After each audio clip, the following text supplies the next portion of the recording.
नारायण नारायण नारायण नारायण। श्री राम जय राम जय जय राम, श्री राम जय राम जय जय राम, श्री राम जय राम जय जय राम, श्री राम जय राम जय जय राम, श्री राम जय राम जय जय राम, श्री राम जय राम जय जय राम, श्री राम जय राम जय जय राम, श्री राम जय राम जय जय राम, श्री राम जय राम जय जय राम, श्री राम जय राम जय जय राम। 13 फरवरी आनंद रस रत्नाकर। कल मैंने बताया भागवत विमर्श परम पूज्य महर्षि का छोटा सा ग्रंथ है। तो कल का प्रसंग आगे का था, आज का प्रसंग उससे पीछे का है। यानी वहाँ पूतना ने जब उठाया भगवान को तो पूतना ही नष्ट हो गई। तो हम माया की गोद में अगर भगवान को ले लें तो हमारा संसार नष्ट हो जाएगा। तो इसके पूर्व की घटना क्या हुई कि नंद बाबा गए हुए थे कंस के यहाँ, तो वही प्रसंग है। मथुरा गए थे। आज का शीर्षक है भौतिकता में ही सब कुछ नहीं है। प्रभु जी महर्षि कह रहे हैं ऐसा भी है कि अगर दुष्ट का शासन हो तो वैर विरोध करके शांति से बैठना मुश्किल होता है। तो थोड़ी बहुत उसकी भी तृप्ति करनी चाहिए। यहाँ 4 पृष्ठों में से आज की सामग्री है। तो वहाँ तो महर्षि विस्तार में बोले हैं, पर यहाँ पर बता रहे हैं कि वो कंस का वहाँ शासन है। तो कंस का शासन है तो दुष्ट है वो। तो ऐसा भी है कि अगर दुष्ट का शासन हो तो वैर विरोध करके शांति से नहीं बैठ सकता व्यक्ति। क्योंकि कहावत है कि वो दुष्ट जिस नीचाई पे जा सकता है उस नीचाई पे हम लोग नहीं जा सकते। यानी दुष्ट जितना नीच कार्य कर सकता है एक सज्जन व्यक्ति उतना नीचे थोड़ी उतरेगा, है कि नहीं। तो उससे अगर वैर विरोध कर लिया तो वो तो दुष्ट है। पर अगर हम सज्जन हैं तो हमारा क्या फर्ज बनेगा कि अगर हमको शांति से बैठना है तो उसकी थोड़ी बहुत तृप्ति करते रहो। ये मतलब नीति बता रहे हैं। व्यवहार में नीति यही है, बुद्धिमानी इसी में है। तो वो बुद्धिमानी वहाँ तो खैर नंद बाबा को तो पता था। तो जो भी कर वगैरह देना होता था वो समय से जाके अपना वो दे देते थे और बात खत्म, है ना। यहाँ महर्षि कह रहे हैं कि हमारे सत्संग में एक साईं का ही तो हमारे यहाँ नाम नहीं लिया है, हमारे एक सत्संगी थे। उनके यहाँ जब सत्संग होता तो 4-4 घंटे लगातार होता था। लेकिन बीच बीच में थोड़ा बहुत हंसी मजाक भी हो जाता था, है ना। अब ये हंसी मजाक जो है सत्संग के बीच में, तो एक दिन किसी ने पूछा कि सत्संग के बीच में चुटकुले लतीफे क्यों। तो वो जो सत्संग चलाते थे मतलब साईं, वे बोले कि देखो हम भीतर से तो भगवान से प्रेम करते हैं। तो कलयुग आता है विघ्न डालने के लिए, सो 1-2 बात उसकी भी कर देते हैं कि हाँ तुम्हारा स्थान यहाँ है। इस प्रकार वो विघ्न नहीं डालता है, क्योंकि कलयुग आके देखता है कि यहाँ हंसी मजाक हो रही है, तो हमारा ही है। हाँ, तो फिर उसको कोई तकलीफ नहीं होती। वो कहता है कि चलो भाई फिर तो यहाँ कोई विघ्न डालने की जरूरत नहीं है। तो ये बात बता रहे हैं महर्षि। जो ऊपर की पंक्ति थी कि वो कंस का शासन था, तो नंद बाबा ने कंस को भी संतुष्ट करने की जो चेष्टा की, यही उसको कर देने के लिए जाना है। तो वहाँ जो श्रीमद् भागवत में प्रसंग आया है कि नंद बाबा कर देने के लिए जा रहे हैं, तो ये भी उसी से मिलता जुलता प्रसंग है जो अभी महर्षि ने साईं का सुनाया कि नंद बाबा ने कंस को भी संतुष्ट करने की जो चेष्टा की, यही उसको कर देने के लिए जाना है। अच्छा, हुआ क्या? ये तो एक शिक्षा हो गई। दूसरी शिक्षा इससे भी जबरदस्त है उसी प्रसंग में। अब ये हुआ कि घर में आए भगवान और उन्हीं की रक्षा दीक्षा के लिए नंद बाबा गए मथुरा। भले थोड़ी देर के लिए ही सही, प्रेम हृदय में होने पर वैमुख्य तो हुआ। प्रेम तो हृदय में है, पर और गए भी थोड़ी देर के लिए मथुरा, पर वेमिक उतने समय के लिए विमुक्ता हो गई। तो वो विमुक्ता जो हुई तो वहाँ पूतना पहुँच गई। तो महर्षि कह रहे हैं कि अब ये हुआ कि घर में आए भगवान, उन्हीं की रक्षा दीक्षा के लिए नंदबाग बाग गए मथुरा, ये बात ठीक है, पर फिर भी विमुख्य तो हो ही गया। तो फिर वसुदेव जी ने ही बताया, दोनों की जब बातें हो रही थी तो अंतर्यामी थे वसुदेव जी, भगवान के पिता नंद बाबा को बता दिया। क्या बताया? आपस में बातें चल रही थी तो हो सकता है लंबा समय खिंच जाता, तो लंबा समय खिंच जाता तो उनको पता लग गया कि पूतना आई है वहाँ, तो बता दिया नंद बाबा को कि ब्रज में उत्पात होगा। तो ब्रज में उत्पात होगा मतलब इतना वो जो है चल के अब वहाँ पहुँचना है या बैलगाड़ी से पहुँचना है मथुरा से वृंदावन, है ना। ब्रज गोकुल में थे उस समय भगवान, वृंदावन नहीं आए थे, तो गोकुल पहुँचने के लिए समय तो लगेगा ही, तो इसलिए कह रहे हैं ब्रज में उत्पात होगा। यानी वो देख रहे हैं कि पूतना आ गई है, हालांकि भगवान है उनको पता था वसुदेव जी को, पर फिर भी अब वो मरेगी मरेगी तो कितने कितने कोसों तक वो, है ना, उसको काटना पड़ा इतनी बड़ा राक्षसी का स्वरूप लेके, और जो गिरी है 14 मील या 6 कोस 6 कोस तक, तो ये उत्पात ही तो हुआ, कितने पेड़ गिरे होंगे, कितना क्या हुआ होगा। वो बगीचा भी 6 कोस का ही था जिसमें गिरी। अच्छा तो ब्रज में उत्पात होगा। 44 पृष्ठ संख्या 44। तो अब ये जब बात नंद बाबा को बता दी, अब यहाँ हम लोगों के जानने की बात ये है कि क्या हुआ, नंद बाबा एकदम टेंशन में आ गए, नंद बाबा सोचने लगे कि क्या करें। नहीं, कुछ नहीं। तो नंद बाबा ये सुनते ही हरि जगाम शरणम, भगवान की शरण में चले गए। अब ये हरि जगाम शरणम, वहाँ भागवत हमको क्या शिक्षा देने चाह रही है, परम पूज्य महर्षि कह रहे हैं सत्पुरुष का ये स्वभाव है कि जब उसके ऊपर कोई विपत्ति आती है तो वह भगवान का ध्यान करता है कि हे प्रभु तुम हमारी रक्षा करो। सत्पुरुष अंतर्मुख होगा, सत्पुरुष जो है वो अंतर्मुख हो जाएगा, भगवान पर विश्वास आवेगा, इससे हृदय को बड़ा बल मिलता है। तो नंद बाबा भगवान की शरण में चले गए। कभी भी कोई भी विपत्ति आवे हमारे जीवन में तो ये नंद बाबा की ये बात हमारे जीवन में तुरंत हमको याद आ जाना चाहिए, और अपना जो भी मंत्र है उस मंत्र का हम अपना जो भी है हमारे कर्म है उसके कर्मों के अनुसार हमको भोग तो मिलेंगे ही, है ना, पर भगवान का एक वो जो शक्ति मिलेगी, महर्षि बता रहे हैं, भगवान पर विश्वास आएगा और इससे हृदय को बड़ा बल मिलता है। तो नंद बाबा भगवान की शरण में चले गए। अब इधर राजा परीक्षित को शंका हुई। 2 बातें हो गई है अब तक जो हमने पृष्ठ पढ़ा है। पहली बात कि दुष्ट के सामने वीर विरोध करना कोई बुद्धिमानी नहीं है ना। तो क्या करना चाहिए कि थोड़ी बहुत उसकी भी तृप्ति करनी चाहिए, मतलब वीर विरोध करना। वो अपने को महात्मा लोग कहते हैं, इस जगत को उपमा देते हैं बैर का वन। बैर यानी बैर खाए होंगे आप लोगों ने, तो बैर का वन, बैर में कांटे होते हैं। जिसने बैर का देख रखा है पौधा राजस्थान में तो बहुत होते हैं, तो उसमें बहुत कांटे होते हैं।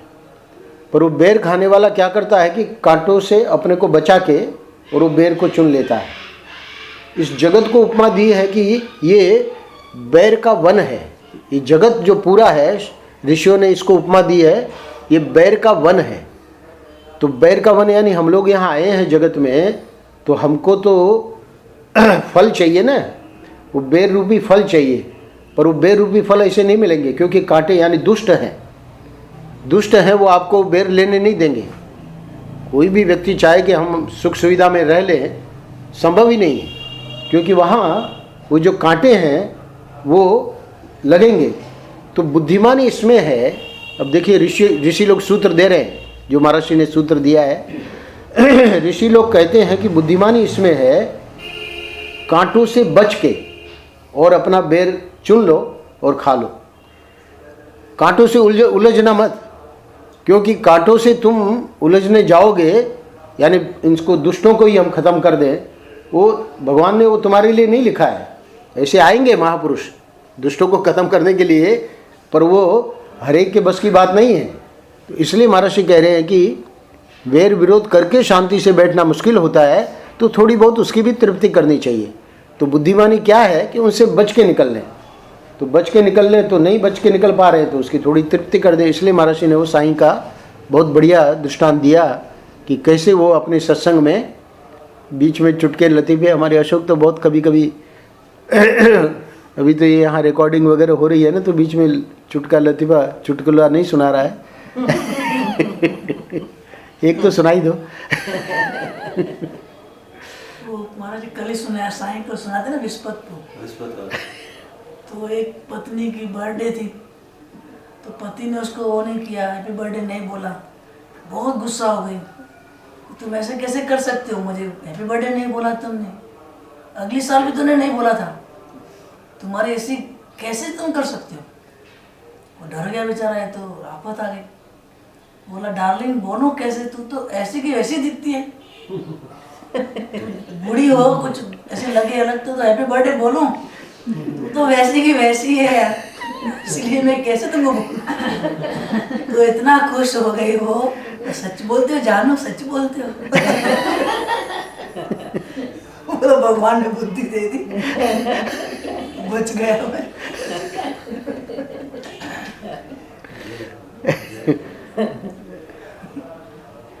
खुश हो गई महाराज जी, झगड़ा पूरा हो गया। तो एक शिक्षा तो ये मिली कि ये जगत जो है वो बेर का वन है, इसमें बुद्धिमानी इसमें है कि बेर रूपी जो हमारा फल है वो भी हमको मिल जाए और कांटों से उलझना न पड़े।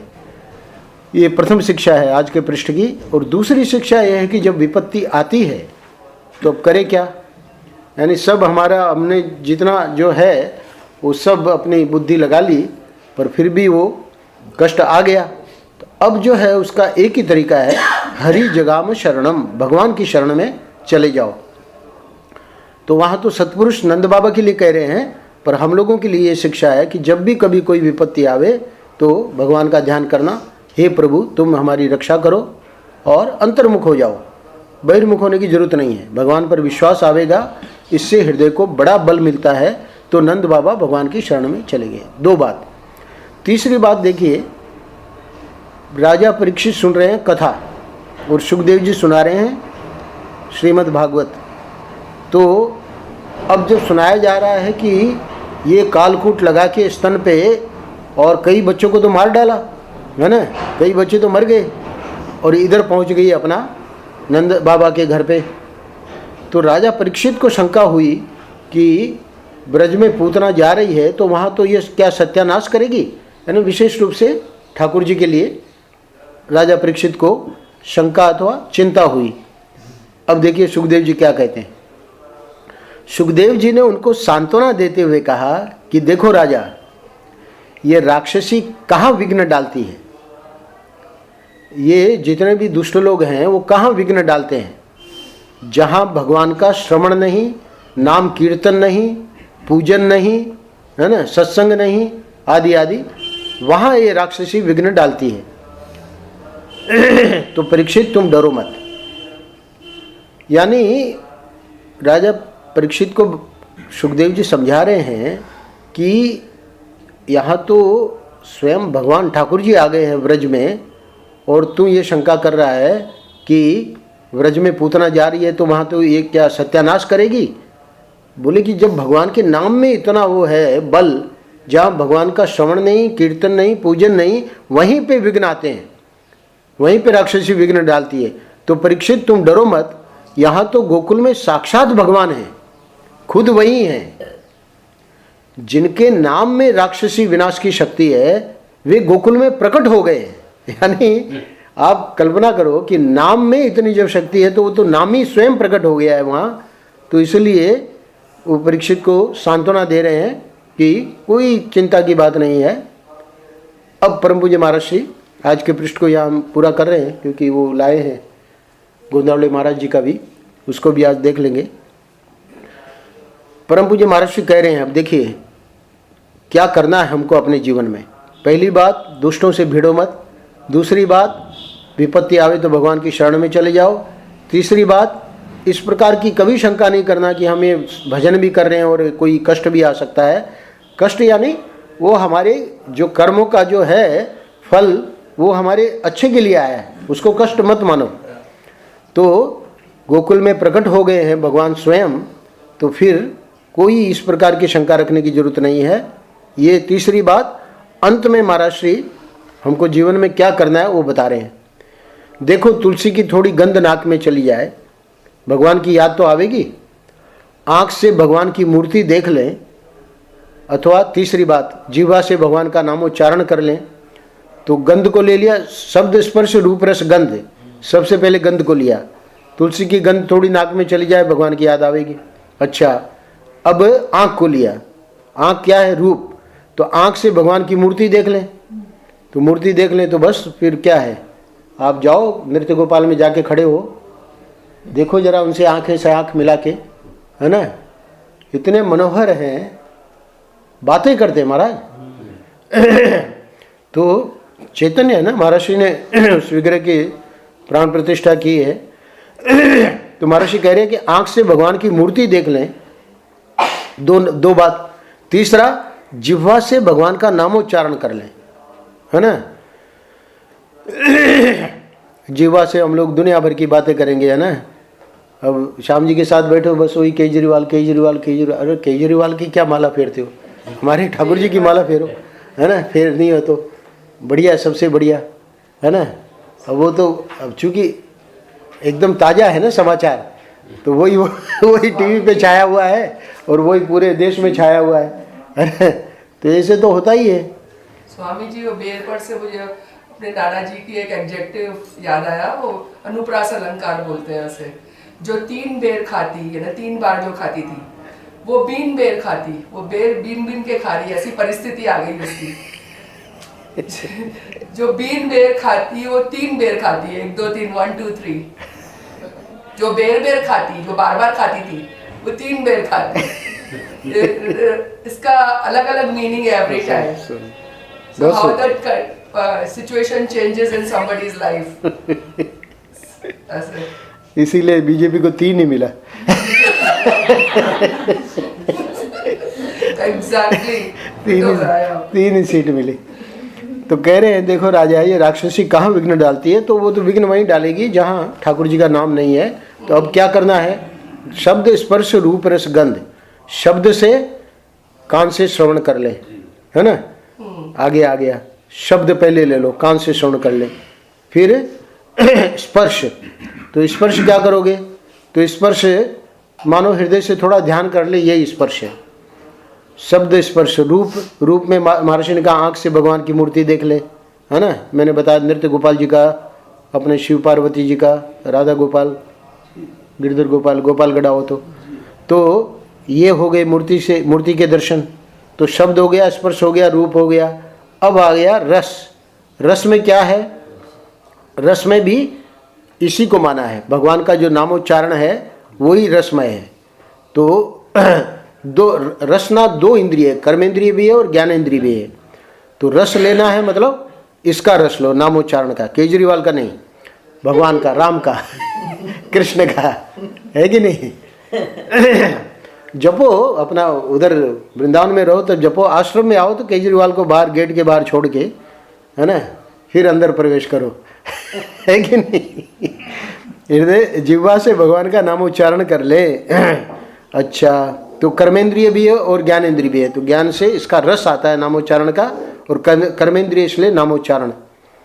शब्द स्पर्श रूप रस और गंध, तो गंध के लिए महाराज ने बताया कि तुलसी की थोड़ी गंध नाक में चली जाए, भगवान की याद तो आवेगी। तो ये अंतिम पैराग्राफ में शब्द स्पर्श रूप रस गंध और ये जो कर्मेंद्रिय है इसलिए नामोच्चारण, इनको सबको लेके महर्षि कह रहे हैं कि जीवन को अगर हमें निर्विघ्न बनाना है तो इसका तरीका यही है। क्योंकि इंद्रियां सब विषयों में लगी हुई है। तो इंद्रियां जब तक विषयों में लगी रहेगी, कल बताया ना दूहरी क्या, दूहरी याद यानी एक वोट लखनऊ को तो एक वोट राम जी को, दूसरा वोट कानपुर को तो फिर वापस राम जी को। तो दूहरी याद आने से ये जीत जाएंगे। कौन? हमारे राम जी। तो इसलिए अपनी मोह ममता जिससे हो, लोभ जिसका हो, उसके साथ भगवान को जोड़ो, दूहरी याद करो। तो धीरे धीरे क्या होगा कि संसार हार जाएगा और भगवान जीत जाएंगे, विष मर जाएगा और अमृत रह जाएगा। ऊपर आगे अगले वाक्य में लिख भी दिया महाराज ने कि हम जानते हैं कि तुम तो दुनिया को पकड़े हुए हो, है ना, पर कोई बात नहीं, यानी महाराज जी के पास आ गए ना, इसलिए अब महाराज जी जानते हैं कि भले दुनिया को पकड़े हुए है, इसकी छूट जाएगी दुनिया। क्यों? क्योंकि महात्मा लोग बता देंगे ना, सूत्र बता देंगे। भगवान के भजन करने की रीति यही है, भगवान को जिताना है तो वोट उनके फेवर में ज़्यादा पड़ने चाहिए, है कि नहीं? तो वैसे श्याम जी तो केजरीवाल के फेवर में कम वोट डालते हैं, सत्संग के फेवर में ज़्यादा डालते हैं। तो इसलिए महाराज जी का ये मतलब जो अंतिम वाक्य है उसमें कहने का भाव ये है कि विषयों में तो हमारी सहज जन्मों जन्मों से प्रवृत्ति है, अनेक जन्मों से हम लोग विषयों में ही लगे हुए हैं।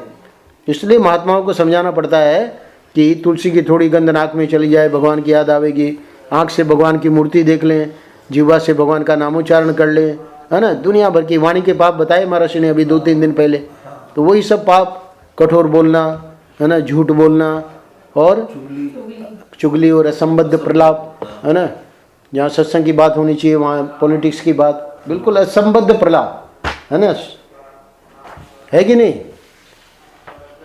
कैसे रोकोगे? केजरीवाल तो छाया हुआ है दिमाग में, रोक लोगे? ठाकुर जी जब छा जाएंगे ना तब ये सब कोई दिखेंगे ही नहीं। हमारे एक संत, आप लोगों ने, कुछ लोगों ने दर्शन किए हैं, दत्ता अवधूत करके आए थे वहाँ हेबल्डी से, शायद मिथिलेश ने भी भूल गई होगी। वो कहा करते थे, अभी भी वही बात है, हमको ये भी पता नहीं है कि इस देश का प्रधानमंत्री कौन है, देश का राष्ट्रपति कौन है, ये स्थिति महाराज। उनमें से एक हम भी, हमें कुछ नहीं पता। इसीलिए इसको समझ में नहीं आता होगा केजरीवाल क्या है, पता नहीं। बिल्कुल नहीं समझ आया क्या केजरीवाल क्या है। नहीं, तुम बहुत भाग्यवान हो कि यहाँ तो पहले इनको समझो, फिर इनको दबाओ, है ना, फिर इनको ऊपर लाओ। यहाँ तो है ही नहीं, कोई संबंध ही नहीं है ना। ये तो बहुत ऊंची बात है। तो ये ठाकुर जी की कृपा है। तो इसलिए महाराज जी को कहना पड़ रहा है कि थोड़ी सी, यानी तुलसी की थोड़ी गंध नाक में चली जाए। दुनिया भर के सेंट और ये और वो और ये अगरबत्ती वो अगरबत्ती, अरे तुलसी की गंध लो, है ना, एकदम भगवान की याद आ जाएगी। आँख से भगवान की मूर्ति देख लें, जिह्वा से भगवान का नामोच्चारण कर लें, कान से श्रवण कर लें, हृदय से थोड़ा थोड़ा क्यों कह रहे हैं, क्योंकि वही कल कहा ना कि उंगली पकड़ के जो छुगनी पकड़ लेता है ना। महाराज छुगनी छूकर पहुँचा पकड़ने वाला है, ये ब्रज की कहावत है। छुई तो अंगुली, लेकिन देखा कि अंगुली छूने का कोई विरोध नहीं है, तो पहुँचा अर्थात हाथ ही पकड़ लिया। तो ये है ठाकुर जी, है ना। तो इसलिए महाराज यहाँ थोड़ा थोड़ा जानबूझ के कह रहे हैं। क्यों? क्योंकि महाराज ने कल कहा कि हम जानते हैं कि तुम तो दुनिया को पकड़े हुए हो, है ना, पर इसको ठाकुर जी को जब अपने जीवन में लाओगे तो ठाकुर जी जो है वो ये चमत्कार करेंगे, है ना। सूरदास को ऐसे ही पकड़ा था ठाकुर जी ने, हैं? सूरदास को ऐसे ही पकड़ा था। सूरदास को ऐसे ही पकड़ा था। तो इसलिए ये बात महात्मा लोग जानबूझकर करते हैं थोड़ा थोड़ा। तो व्यक्ति सोचता है थोड़ा तो हम कर ही लेंगे, अब थोड़ा थोड़ा करने में क्या हो गया। अब देखिए गोपालगढ़ भागना पड़ता है प्रतिदिन, है ना, और अब यहाँ भी कहाँ पता लग गया कि यहाँ रह रहे हैं तो यहाँ कहाँ छोड़े।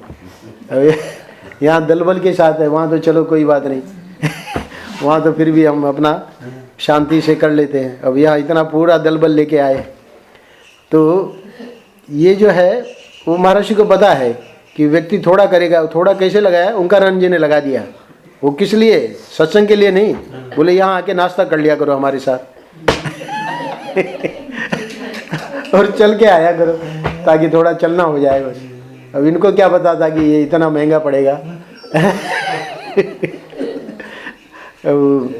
वो तो अपना महाराज जी के चरणों में चले गए और इधर इनको ये बुद्धि, इन्होंने बुद्धि लगाई कि भाई वो नाश्ता तो छोड़ना नहीं है।